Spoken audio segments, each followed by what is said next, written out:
1999 წლის 9 აპრილს განვითარებული ტრაგიკული მოვლენებიდან 24 წელი გავიდა საქართველოს პარლამენტის წინ შეკრებილი 10,000-ობით მოქალაქე საქართველოს საბჭოთა კავშირის შემადგენლობიდან გამოყოფას მოითხოვდა. ეროვნული სულისკვეთებით შეპყრობილი ერი არც საქართველოს პატრიარქის მოწოდების შემდეგ დაშლილა.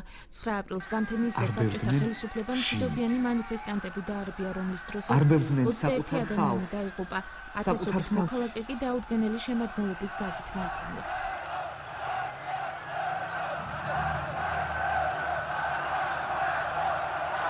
ფოტოხელოვანი გიზო ჩიკოგიძე ეროვნული მოძრაობის აქტიური წევრი იყო და იგი ბათუმში 9 და 10 აპრილს მიმდინარე მოვლენების ამსახველი ფოტომასალის არქივის ავტორია.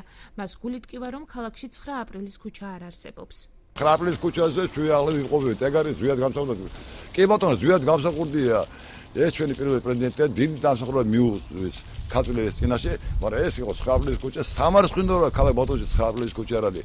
ეროვნული მოძრაობის აქტიური წევრისთვის 9 აპრილი ტრაგედიასთან ერთ-ერთ დამოუკიდებლობასთან ასოცირდება. თეიმურაზ ყურაშვილის თქმით 1999 წლის 9 აპრილის მოვლენები ბათუმის ქუჩებში მანიფესტაციით გააპროტესტეს. როდესაც გამოგვიცხადეს თუნდაც მოხდა ჭყლეტა და მეტი არაფერი და ამან გამოიწვია ხალხის დაღუპვა, ეს იყო ჩვენი სერიოზული ტრაგედია და ჩვენით ავდექით ის ჩვენი ის ხალხი, ვინც ეროვნული მოძრაობაში ბათუმში ვიყავით, ახლა მე ვერ ვიტყვი რომ თბილისში ვიყავით, მაგრამ ბათუმში ვიყავით, გამოვედით ქუჩაში, დავჯგუფით და ფეხით წავიდა ეს ქალაქის საზოგადოება ეკლესიისაკენ სასაფლაოზე სამების ტაძარში მივედით, იქ მამა გიორგი პანაშვიდი გადაიხადა. 1991 წლის მაშინდელმა უზენაესმა საბჭომ 9 აპრილის სახელმწიფოებრივი დამოუკიდებლობის აღდგენის დღედ გამოაცხადა.